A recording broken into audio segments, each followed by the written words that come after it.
Muy buenos días, les damos la bienvenida a nuestro segundo programa del Politics Center Academy Today.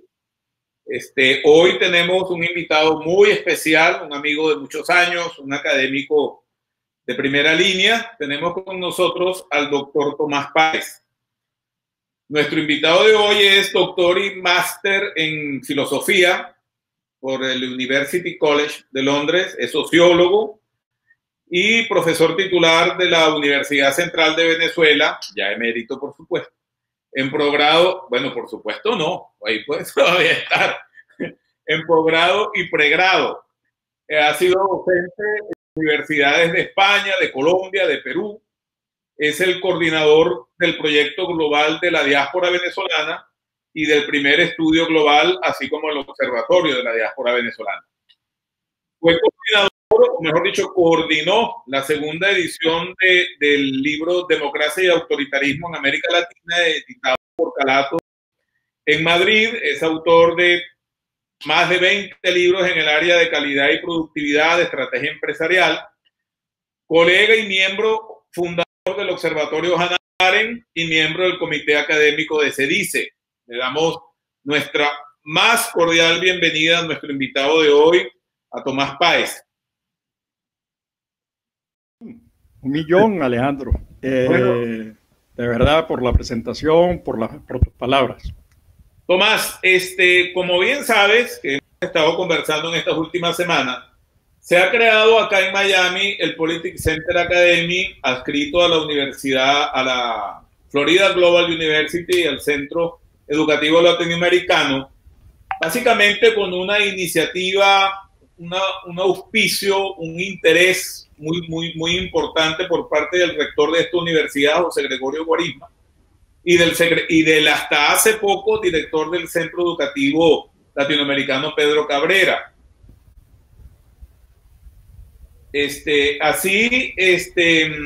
Con una concepción muy amplia sobre geográfica y la temática referida a la ciencia política.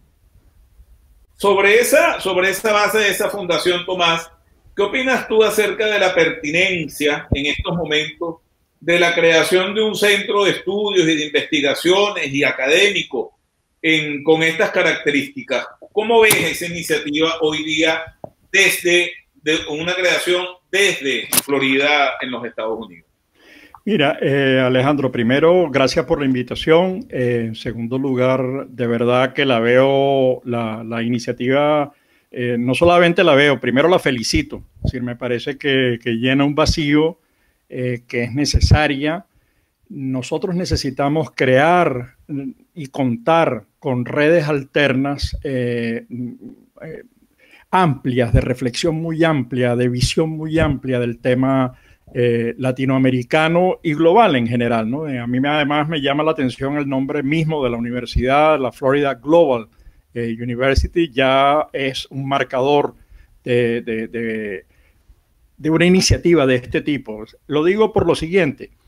En general en Latinoamérica ha predominado y lo hemos sentido mucho ahora que hemos estado trabajando con la diáspora, con la presentación del libro recién editado, la segunda edición por Cálatos, hemos encontrado lo que llama Carlos Rangel un poco el atraso en el mundo de las ciencias sociales, ¿no? Yo creo que abrirse desde una nueva perspectiva a escala global es no solamente una necesidad, es casi una obligación en términos de, entonces, por supuesto, felicitar esta iniciativa y creo que además deberían ir pensando en el marco de esa iniciativa en crear algo así como, impulsar algo así como el Campus Américas, que englobe desde el norte hasta el sur, porque, bueno, ya hay una población en Estados Unidos de más de 50 millones de latinos, con muchas redes, vínculos y conexiones que requieren abordar ese tema. Mira, llevando agua al molino, la institución, precisamente la Florida Global University, en función de su nombre, por supuesto, tiene una característica que es muy interesante, que quizás la coloca en una vanguardia inmediata para la ejecución de sus actividades, que es que el gran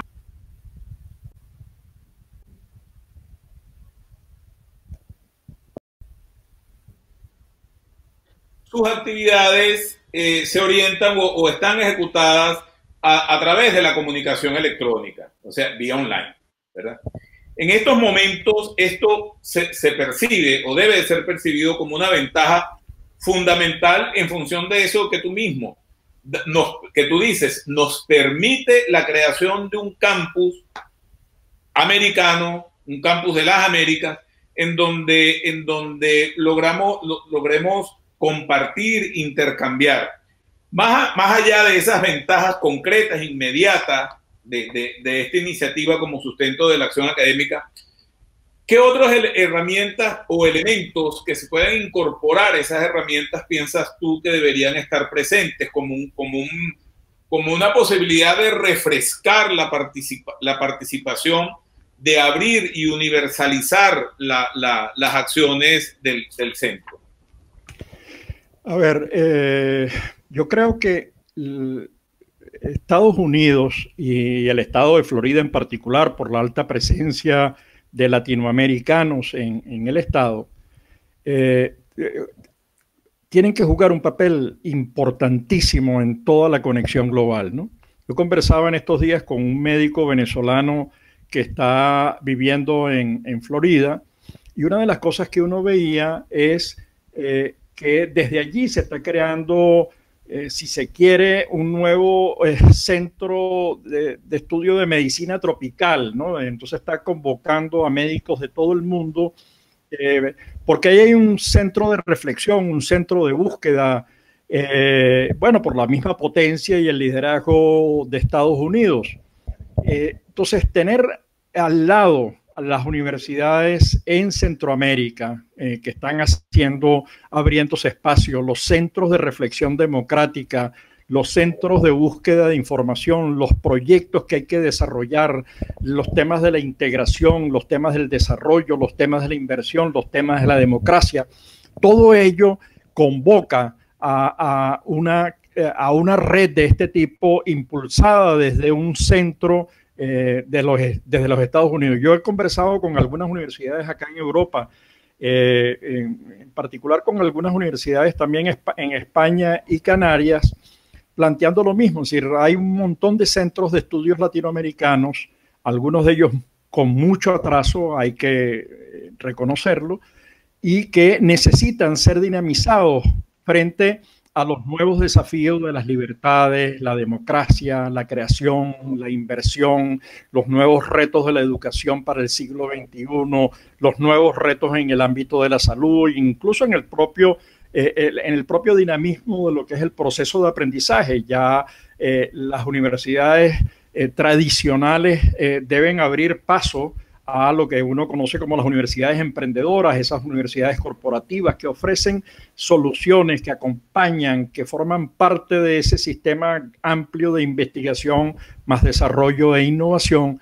Y yo creo que allí un centro de investigación flexible, con alcance global, tiene un medio camino andado, porque hay mucho interés en la región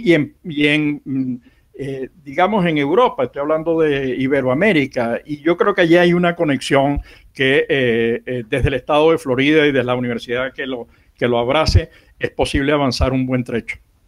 Bueno, en esto compartimos absolutamente la idea, la opinión, la iniciativa, porque efectivamente desde el primer momento en que se planteó la idea de la creación del Politics Center, nos hemos comunicado, nos hemos estado comunicando con varios.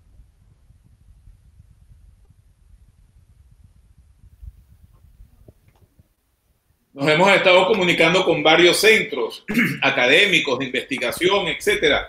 Y hoy en día, digamos que se percibe un entusiasmo, por ejemplo, te pongo por la Universidad Estadual de Londrina, por CADAL en Buenos Aires, por el Flaxo en Ecuador, y así como otras organizaciones en México, etcétera, que ya estamos en contacto cercano para viabilizar la posibilidad de ir realizando a través del tiempo esos intercambios. Bien, damos por terminado este segmento, nos despedimos por unos momentos y al regreso seguimos con nuestro invitado de hoy, el doctor Tomás Páez. Gracias.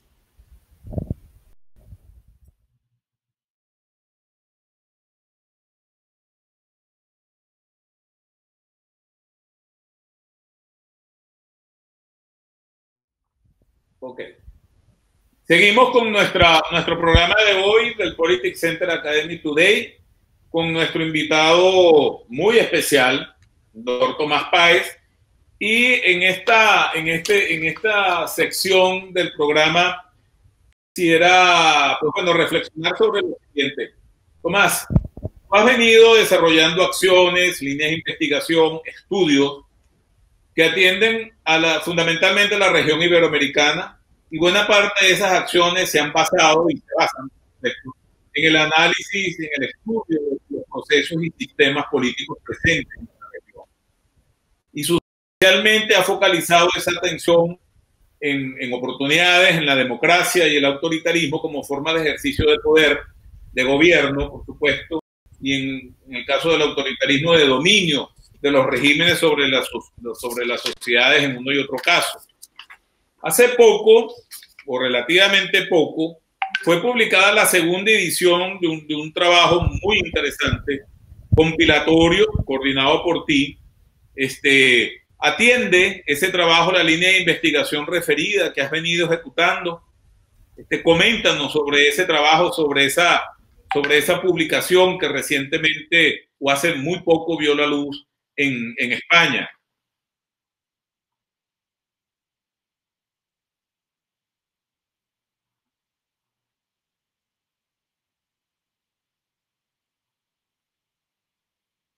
En Casa América, en un debate. Además, invitamos a gente más bien defensora de los esquemas tradicionales para hacer un debate rico sobre Latinoamérica y el futuro, ¿no? Nosotros decimos, y esa es la experiencia en este trabajo con la diáspora por un lado, pero también con el plano de la defensa de la democracia. La verdad que la democracia es como la salud. Hay que prestarle atención todos los días y hay que hacerle seguimiento diario, no hay que darla por sentado y de por vida. Veía en estos días, perdonen esta digresión, veía en estos días las visitas a los museos de Auschwitz y en el Instituto Sefarat en España una exposición fotográfica sobre los campos de concentración, que son, digamos, la sola foto ya dice muchas cosas. Y uno se pregunta cómo después de 70 años todavía hay gente en países como Alemania que se identifican con el fascismo, digamos, con el nazismo. Entonces, es como insólito.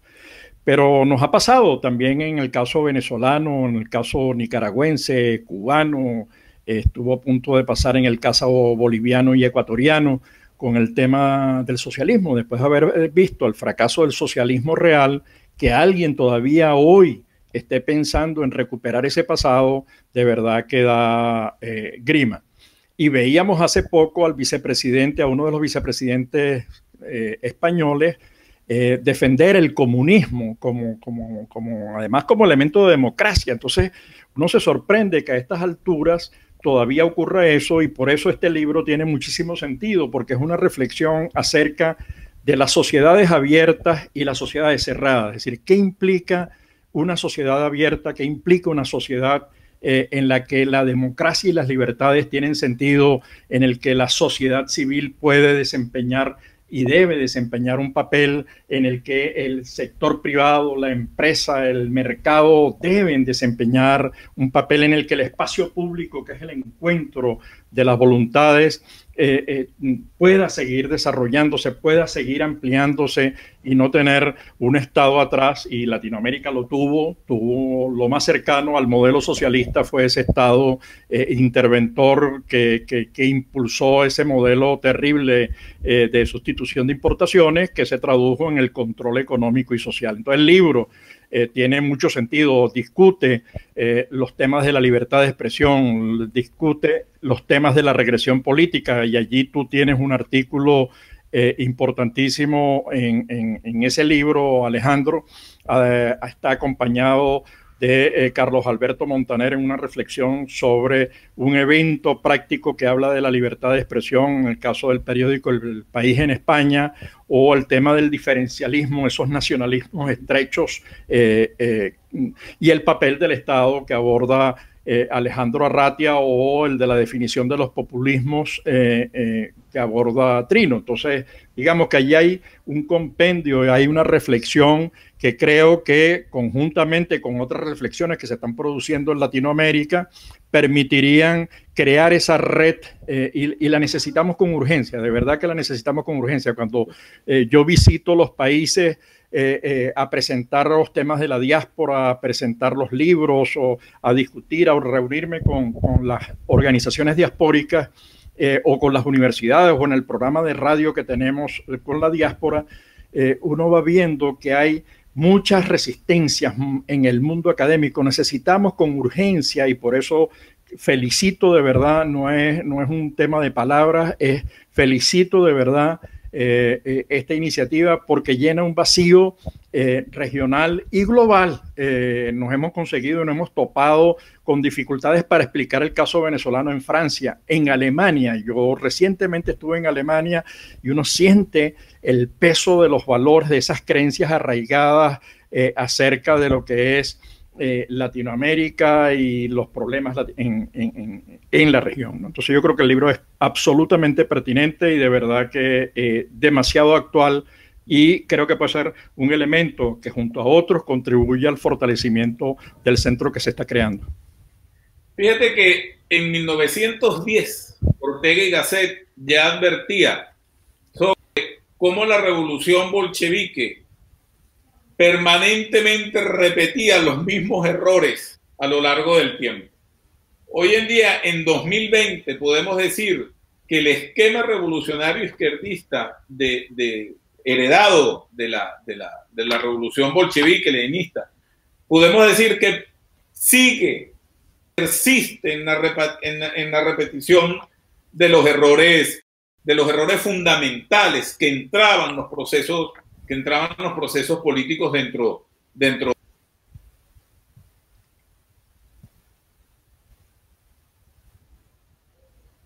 de las naciones y esas sociedades.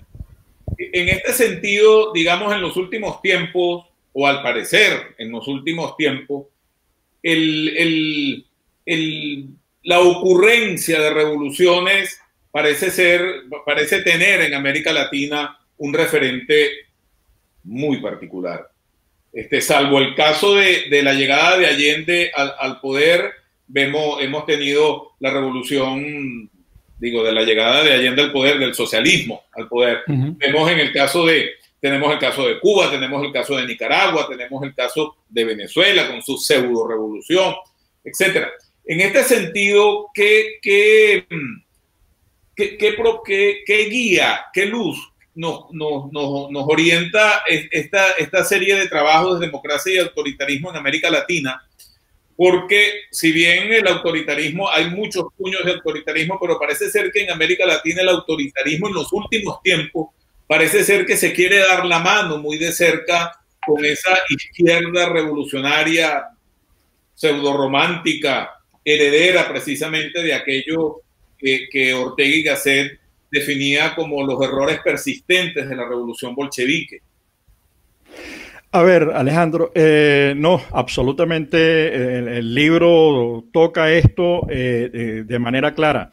Lo más cercano al modelo socialista que hubo en el mundo, los primos hermanos casi siameses del socialismo real, estoy hablando del socialismo desde el vietnamita, pasando por el de Camboya, con todos los extremos y los matices, pasando por el chino, el rumano, el polaco, etcétera, tienen rasgos compartidos que son comunes. Uno, la preeminencia del Estado, el control absoluto, la estatización de toda la vida, hasta llegar a los extremos de esa película La vida de otros, en el que la Stasi alemana se mete casi que en la cama con la gente, ¿no? Debajo de las sábanas.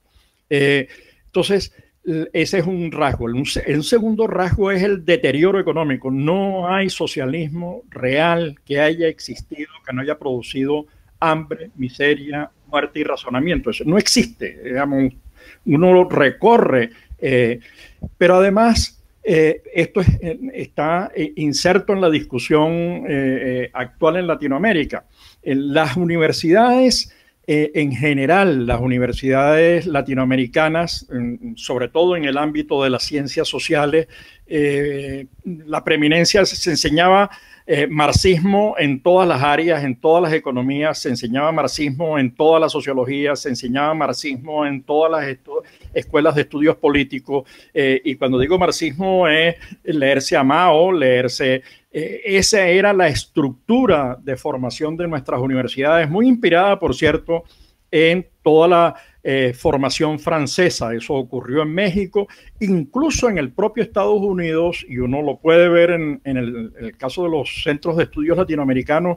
Hay todavía rasgos que quedan de esa discusión que se produjo en Latinoamérica con el dependentismo, que es el paroxismo, digamos, el marxismo llevado al extremo. Es decir, la única solución para Latinoamérica es el romper con los países centro, ¿no? Y esa es la misma explicación que hemos conseguido para el tema de las diásporas. Y es la misma explicación que hemos conseguido para decir que ha habido fuga de cerebros en Latinoamérica, ¿no? La fuga de cerebro es casi robo de cerebro. Los países desarrollados se llevan los cerebros de los países pobres sin haber hecho ninguna inversión. Toda esa explicación en el mundo de la migración, en el mundo de está atravesando las universidades. Entonces, un libro como este, en el que se propone la sociedad abierta, en el que se desarrollan las ideas centrales del individuo como ente central, en el que se lucha en contra de los nacionalismos estrechos y el diferencialismo, en el que se pone de relieve la necesidad del ejercicio político de la sociedad civil, rompe con todos esos esquemas y llena un vacío enorme para toda la región, no solamente, repito, Latinoamérica. Yo creo que es las Américas, incluido parte de lo que uno llama Iberoamérica, Portugal, España, por supuesto, hasta el mundo italiano. Yo creo que todo esto lo está tocando. Bien, muchísimas gracias. Tenemos que hacer nuestra segunda pausa y al regreso seguimos con nuestro invitado de hoy, el doctor Tomás Páez.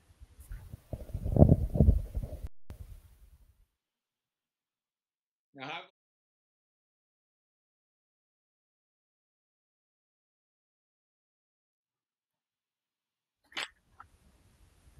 Bueno, recibimos hoy en nuestro segundo programa, porque es nuestro segundo programa, estamos apenas iniciándonos, recibimos al doctor Tomás Páez, ¿verdad? Quien de paso va a ser parte o va a participar muy activamente dentro del coloquio inaugural que, digamos, da apertura o da inicio a las actividades del Politics Center Academy. Entonces, ese coloquio inaugural que hemos diseñado para iniciar nuestras acciones tiene por nombre Democracia en las Américas en tiempos de transformación. Este coloquio es abierto y gratuito para todos los que estén interesados en participar en el mismo. Allí se ve en la imagen la información sobre el mismo. Y nuestro querido amigo Tomás Páez es un invitado, está invitado a este coloquio a participar como ponente, conjuntamente con otra gran amiga, María Cristina Müller, de la Universidad Estadual de Londrina, en Brasil, el querido amigo Santiago Basabe, que es decano del Flaxo de la Facultad Latinoamericana de Ciencias Sociales en Ecuador, y bueno, yo también me toca participar como director académico de la organización en este coloquio inaugural, Democracias en las Américas en tiempos de transformación. Tomás, hoy en día la percepción de la democracia en las Américas puede ser vista desde diversos crisoles. No olvidemos aquel libro reciente, How the Democracy Dies, que fue publicado el año pasado por Levitsky, y vemos cómo en esa publicación hay alertas contundentes respecto a la evolución de los sistemas políticos democráticos en el continente, ¿verdad? Entonces, y vemos el caso de América Latina como una playa de tipologías a ser democráticas y pseudodemocráticas, y una relativización peligrosísima del propio concepto de democracia y valores democráticos. Parece que campea en la región de la mano de hechos que han significado efectivamente un impacto muy duro sobre el desarrollo y consolidación de procesos democráticos en América Latina. Me refiero al esquema de dominación del socialismo del siglo XXI, que en algún momento se constituyó. Afortunadamente, al parecer no cuajó esa estrategia, pero se constituyó como en un mecanismo de exportación de un modelo de dominio diseñado en el eje La Habana-Caracas. Bien, sobre esa base de la realización de nuestro coloquio Democracia en las Américas en tiempos de transformación, Tomás, ¿qué tan oportuna es esta reflexión hoy en día? Un análisis, una reflexión alrededor de un análisis sobre la democracia como sistema político que determina relaciones que van y vienen entre la sociedad y el Estado.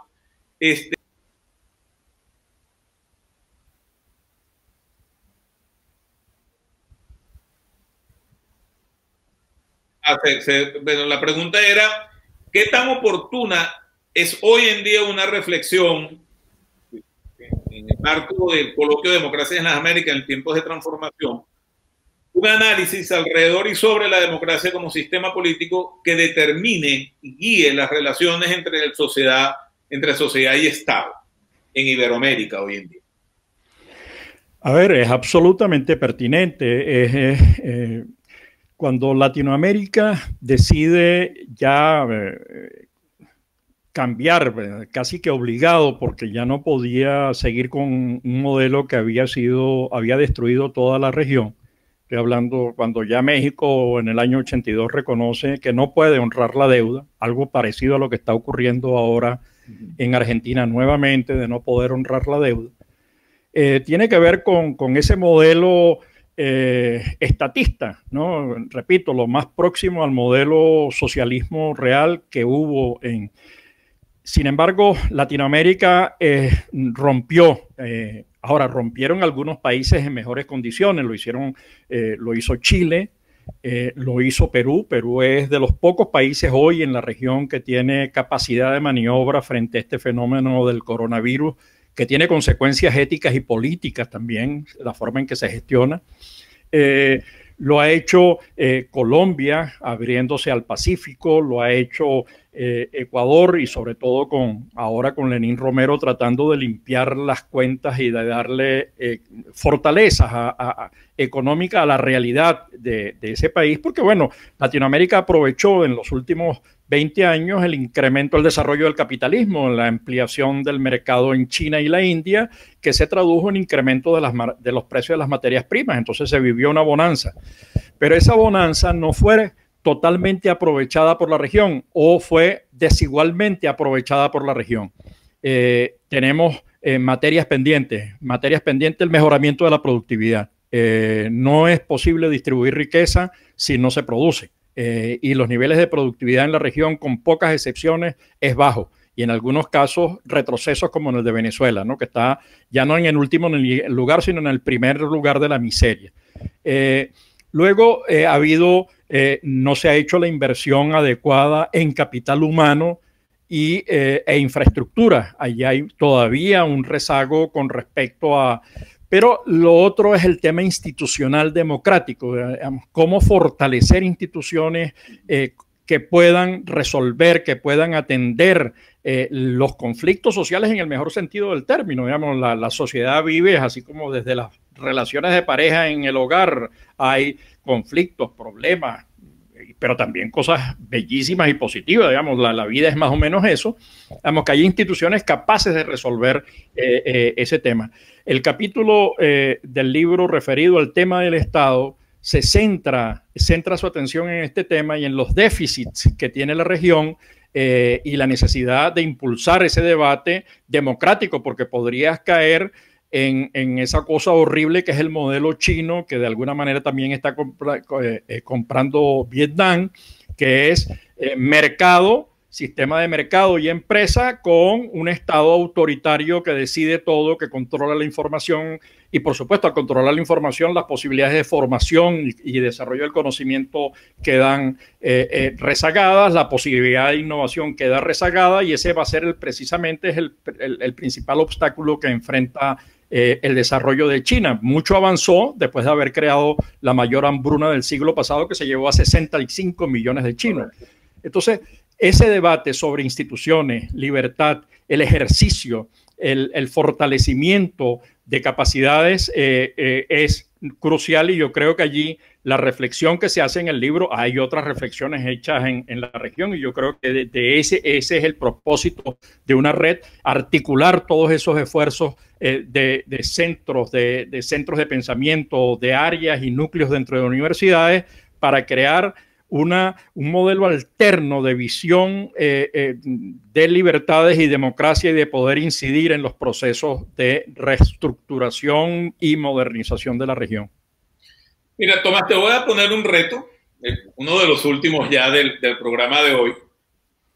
Recientemente conversaba yo con uno de los académicos, para mí, uno de los académicos más lúcidos que tiene el continente, de verdad, un hombre muy joven.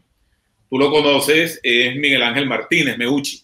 Y en días pasados conversábamos y él reflexionaba acerca de la africanización de la situación venezolana, o en buena parte de algunas. Se refería específicamente a Venezuela, pero quizás hay algunas otras regiones que se les pueda aplicar el calificativo, en el sentido de que él afirma que la pobreza en general, si bien se pudiese pensar que entorpece o impacta negativamente sobre el desarrollo y consolidación de regímenes autoritarios, es todo lo contrario. La pobreza favorece la instauración, la permanencia y la consolidación de regímenes autoritarios. Eso se comentaba Miguel Ángel, se aprecia en África, y en buena medida ese análisis puede, con las respectivas adaptaciones, acercarse a América Latina.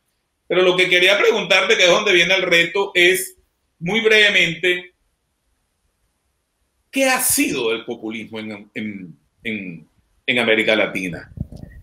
Pareciera ser que el populismo es importante en América Latina en función del apellido que se le ponga. Es decir, tenemos populismo de derecha, tenemos populismo de izquierda, ahora tenemos populismo del siglo XXI, neopopulismo, en fin, y siempre ha estado como que esa...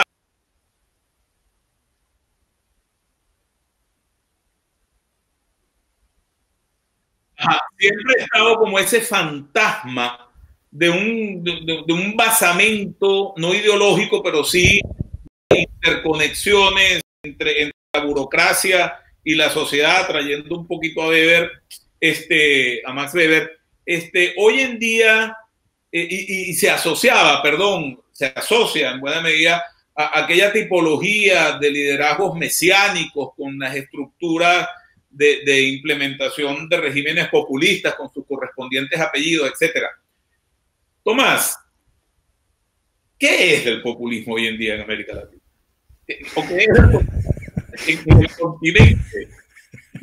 Y pensé que era un reto, ¿no? No, bueno, lo que pasa es que, a ver, yo creo que hay tres dimensiones en tu pregunta que me gustaría. Una primera es no existe una relación mecánica entre pobreza y política. Es decir, hay gente que dice que cuanto más pobre mejor, como si de la pobreza se derivaran hechos políticos. Exacto. Y eso no es cierto. Es decir, por ejemplo, la gente que intenta explicar lo que ocurrió en Venezuela, lo que llaman el Caracazo, explicándolo a partir de las pobrezas, de aquellos polvos, estos lodos, etcétera. Y yo creo que el problema no es por ahí, el problema es la traición del liderazgo y de las élites políticas. Porque la política tiene una dinámica distinta al tema económico. Si la pobreza generase cambios, Venezuela tendría ya razones de sobra para haber cambiado, porque los niveles de pobreza en los que estamos son insólitos. Entonces, pobreza, no hay relación mecánica entre economía y política, y luego los países no conocen fondos, es decir, siempre se puede estar peor, como lo demostró China cuando produjo 65 millones de muertos, la gente se caía en las calles por comida. Segundo punto, el tema del enfrentamiento nosotros tenemos del enfrentamiento a los modelos autoritarios. El Foro de Sao Paulo es una estrategia montada desde Cuba con aliados internacionales, con recursos, muchos de ellos vinculados a la droga. Estoy pensando en las bandas armadas de la FARC, lo que fue la FARC, lo que sigue siendo el ELN, los financiamientos de los movimientos Tupac Amaru, Sendero Luminoso, toda esa cosa que va quedando, algunas de ellas en universidades, etcétera, etcétera. Entonces, y vinculado, articulado a jugadores internacionales, a China, articulado más o menos a Rusia, a Irán, a Turquía, digamos, a países con... Entonces, y el tercer tema, entonces digo que allí hay un asunto político de envergadura, no se puede ver solo en el plano local. Cuando uno ve lo que ocurre en Chile, que es una economía relativamente sólida, con instituciones sólidas, que además forma parte de los países de la OECD, que además crece la productividad con niveles, bueno, ahí atrás hay proyectos políticos también, es decir, no son explosiones sociales, sino que allá hay políticos y políticas atrás, ¿no? A mí el concepto de populismo, se lo he dicho a mis amigos, incluso a uno de los autores del libro, de unos artículos. Digo, cuando un concepto le cabe todo, le cabe la derecha, la izquierda, el centro y la extrema izquierda, creo que el concepto puede ser perfectamente inútil, ¿no? Entonces, es el concepto en boga, todo el mundo habla de populismo creyendo entender las mismas cosas.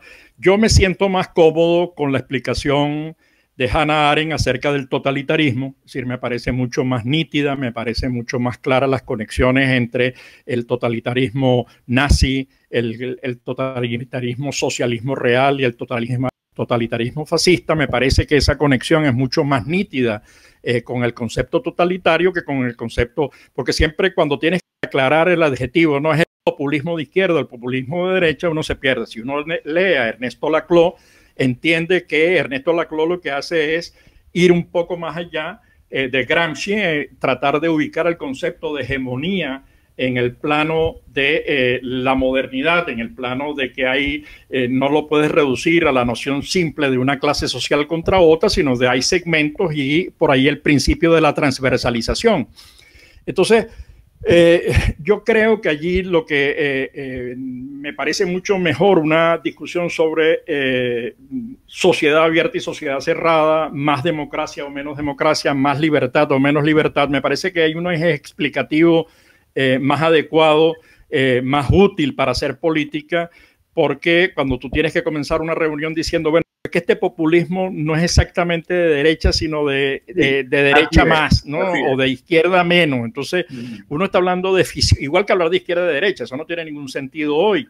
Es derecha entendiendo qué, e izquierda entendiendo qué, digamos, si ves los partidos socialdemócratas del norte de Europa, es una cosa distinta a la franquicia del régimen venezolano en España, que está ejerciendo como vicepresidente del gobierno español, que es el caso de Podemos, ¿no? Entonces, son cosas distintas y con consecuencias distintas. Entonces, meterlos en un paquete para después tratar de diseccionarlos, me parece que es de poca ayuda conceptual en el plano teórico, y es un concepto que creo que su tendencia es a perder peso en la explicación de los fenómenos.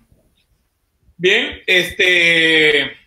bueno, como ustedes se dan cuenta, pudiésemos continuar este programa por horas, pero nos toca ya despedir a nuestro invitado de hoy, al doctor Tomás Páez, ratificar la invitación para el próximo 7 de mayo para el coloquio Democracia en las Américas en tiempos de transformación, que es el coloquio público y gratuito inaugural con que se estrena el Politics Center Academy, y donde, además de Tomás, vamos a tener como participantes a María Cristina Müller de Brasil, a Santiago Bernabe de Ecuador, y ayer conversando con unos amigos mexicanos sobre invitándolos a asistir al coloquio, etcétera, lo más probable es que este coloquio de Democracia en las Américas lo reeditemos en varias,